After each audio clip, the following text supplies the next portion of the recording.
В эфире новости, в студии Анастасия Кобызева. Здравствуйте. Вот главные темы. 94 человека заболели COVID-19 в Якутии за минувшие сутки. Какие меры примут в столице региона в эти выходные, чтобы остановить коварную болезнь? Около 6 тысяч тонн нефти доставят в навигацию на Батагайскую базу в Якутии. Поможет в этом новая нефтеперекачивающая станция. И в этом выпуске расскажем о легенде газовой отрасли Якутии. Благодаря этому человеку десятки населенных пунктов получили долгожданное голубое топливо.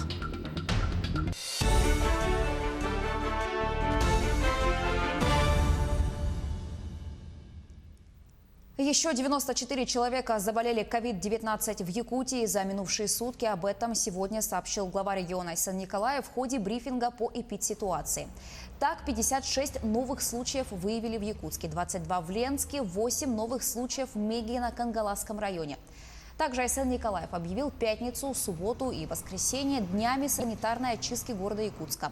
Руководитель региона порекомендовал жителям не посещать общественные места. В эти выходные объекты торговли и общественный транспорт приостановят работу в Якутске. Мы рекомендуем всем предприятиям, учреждениям в пятницу провести тотальную, скажем так, чистку в своих помещениях, провести санитарную обработку.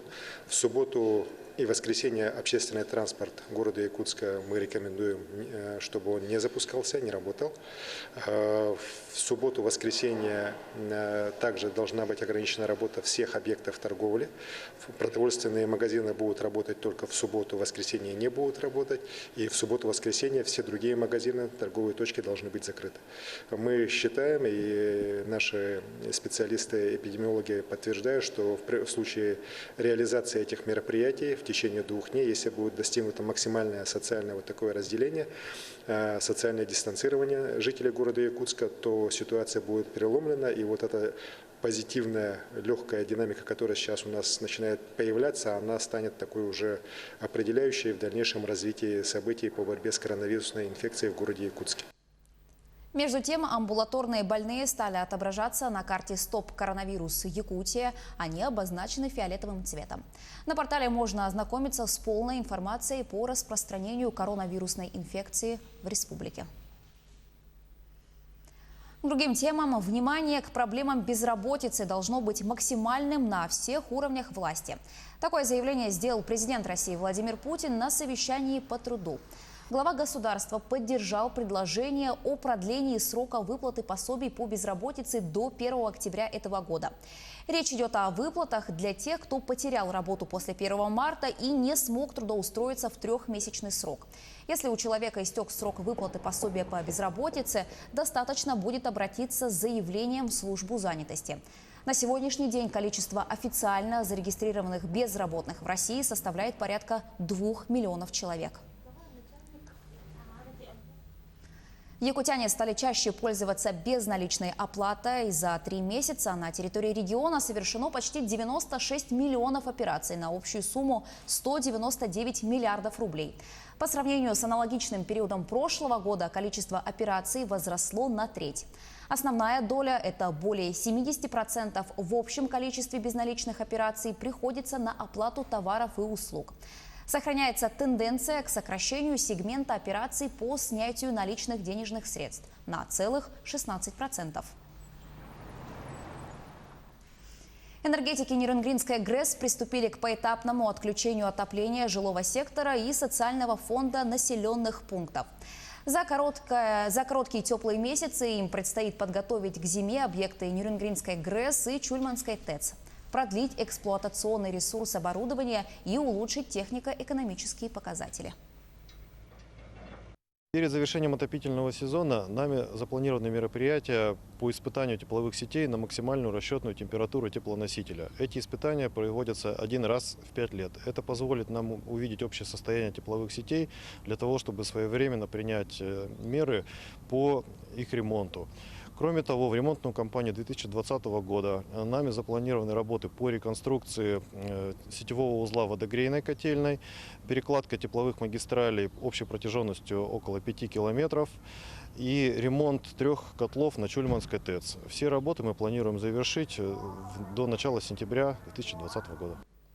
Около 6 тысяч тонн нефти доставят в навигацию на Батагайскую базу в Якутии. Сейчас на базе в Верхоянском районе идет подготовка к навигационному периоду по доставке нефтяной продукции для Верхоянского и Эвено-Бытантайского районов. В Саха-нефтегазсбыте отметили, что весной компания получила новую нефтеперекачивающую станцию, установка которой находится на завершающем этапе. Теперь к паводковой обстановке на реках Якутии. Она развивается в соответствии с прогнозом. Критических уровней подъема воды в регионе не зафиксировано. Ледоход на реке Яне, активная фаза которого проходит по территории Устьянского района республики, не продвинулась за сутки. Напомню, что накануне на реке образовался затор выше села Устьянск. Сейчас нижняя кромка наблюдается в 80 километрах ниже села Устьянск. Уровень воды составляет 960 сантиметров при критической отметке 1023 сантиметра. Верхняя кромка в 60 километрах ниже гидропоста Юбилейный. Уровень воды составил 1134 сантиметра при критических 1350. 10 лесных пожаров на общей площади 493 гектара действуют в Якутии на сегодняшний день. За сутки возникло 4 очага, 8 пожаров удалось потушить. Угрозы для населенных пунктов и объектов экономики нет. Всего на тушение пожаров за сутки привлекли 200 человек и 38 единиц техники. В Якутии начинается зарыбление водных объектов. Так специалисты Чернышевского рыбоводного завода провели зарыбление реки Лена на территории Ленского района личинками сиговых видов рыб. Работы проводят по соглашению с Минэкологией Якутии и за счет компенсационных выплат недропользователей. В этом году министерство планирует продолжить работу по восстановлению популяции осетра на реках Лена и Вилюй, особо ценного вида, занесенного в Красную книгу России. В планах также искусственное воспроизводство в водоемах Якутии других ценных промысловых видов рыб, таких как чир, муксун и нельма. 27 мая 2020 года Чернышевский рыбоводный завод, согласно соглашению с Министерством экологии, природопользования и лесного хозяйства, выпускаем в реку Лену личинок сиговых пород рыб. И согласно данному соглашению мы еще в будущем будем выпускать в Вилюйское водохранилище 4 миллиона тоже также сиговых пород рыб. Легенда газовой отрасли Якутии. Валерий Иванов – основатель и первый генеральный директор предприятия «Стройсельгазификация». Благодаря этому человеку десятки населенных пунктов получили долгожданное голубое топливо. Сегодня Валерий Иванов живет в городе-герое Севастополе. С ним встретился наш СОБКОР в Крыму Денис Тишин. У Валерия Иванова было трудное послевоенное детство и не менее трудная молодость. Но тяготы не только закалили его характер, но и сделали человеком с большой буквы. Ну вот представьте, что одна женщина одна с 4 детьми, а здесь уже и ясли, сад там, значит, ну это, правда, мне уже не ясельного возраста я был, мне было в 49 году 7 лет, когда отец умер. Поэтому уже очень хорошо помогли родственники. После школы Валерий Иванов идет работать на якутский железобетонный завод бетонщиком. Там он, по собственному признанию, ощутил всю тяжесть рабочего труда. Через год молодой человек поступает в Куйбышевский индустриальный институт на нефтяной факультет. Это решение определило дальнейшую профессиональную карьеру Иванова. За 20 лет он проходит путь от старшего инженера до начальника городского управления коммунального хозяйства Якутска. А в 1993 году Валерия Иванова назначают генеральным директором дирекции предприятия «Стройсельгазификация». Я считаю, что самое большое достижение – это то, что мы везде газифицировали, где можно только было провести газ, но везде проводили газ. Впервые в мире газопровод такой протяженности в условиях Крайнего Севера проложен за рекордно короткий срок. За это Валерий Иванов удостоен высшей награды Республики Саха-Якутия – ордена «Полярная звезда». Всего при участии Валерия Иванова с 1967 по 1977 годы в республике проложили 251 километр газопроводов, газифицированы десятки сел, а в 1970 году запущена самая крупная на тот момент в СССР газотурбинная электростанция в Якутске. Жители очень большой благодарностью ко мне относятся. И как Намского Луса, так и Тулагина Киздямского наследия. Я думаю, вот если они меня сейчас услышат, я им передам большой привет, пожелания здоровья, счастья, чтобы это мои избиратели, они остались, так сказать, все равно в моей душе. После смерти супруги в 2017 году Валерий Иванов переезжает в Севастополь к детям и внукам. Здесь он ведет здоровый образ жизни и играет в шахматы, причем на профессиональном уровне. И, конечно, не забывает о родной Якутии. 2 года назад Валерий Иосифович ездил на юбилей компании «Саха Транснефтегаз», где работал советником генерального директора. Как истинный профессионал своего дела, Валерий Иванов не любит говорить о своих достижениях и наградах и считает, что главное – это честно делать свое дело, чтобы не стыдно было смотреть в глаза людям. Денис Тишин, Севастополь. Якутский музыкальный колледж объявляет о начале приема абитуриентов. Документы начнут принимать с 1 июня по 15 августа.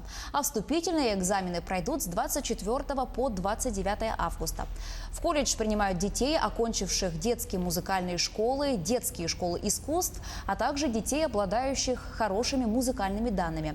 Учиться ребятам предстоит 3 года и 10 месяцев. Многодетная мама из Нерюнгри Елена Хряпина стала победительницей интернет-конкурса «Русская красавица-2020» и попала на страницы мирового журнала мод. О том, как далась нерюнгринке победа и как она с дочкой готовится к фестивалю Russian Beauty 2020 в сюжете Екатерины Павловой.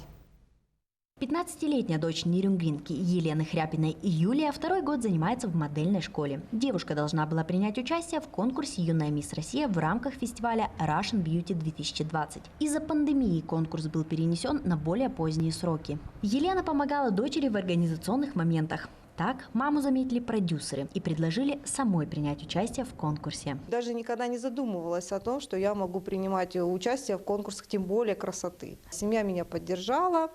Я попробовала, отослала фотографии. И с первой попытки, первый мой отборочный тур был, это «Мисс Интернационал 2019», интернет, и я сразу взяла первую вице-мисс. Елена – штукатур-маляр, занимается ремонтом. Помимо Юлии, у Елены с мужем Николаем, шахтером в 3-м поколении, еще 2 сыновей. В Якутию семья приехала в 2014-м с Донбасса. Якутия стала нашим 2-м домом.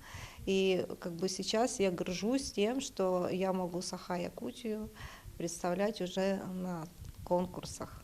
Сегодня за плечами женской половины семьи Хряпиных не одна профессиональная фотосессия. Сбор портфолио, умение правильно позировать перед фотообъективом. Здесь уже сама дочь помогала своей маме, вспоминая свои первые фотосъемки. Это была первая фотосессия. Я минус 40 была в юбке около большого автобуса, меня там накрасили очень красиво. А вообще мне больше нравятся классические фотографии, без всяких там художественных, хотя меня часто берут на художественные съемки. В рамках подготовки к очному фестивалю Russian Beauty 2020 организаторы приняли решение не терять время в период эпидемии коронавируса и провести онлайн-этап фестиваля «Фотоконкурс». Девушки семейства Хряпиных боролись за приз зрительских симпатий. Вот эта победа в своей номинации для меня очень важна, потому что я считаю, что мы честно прорвались,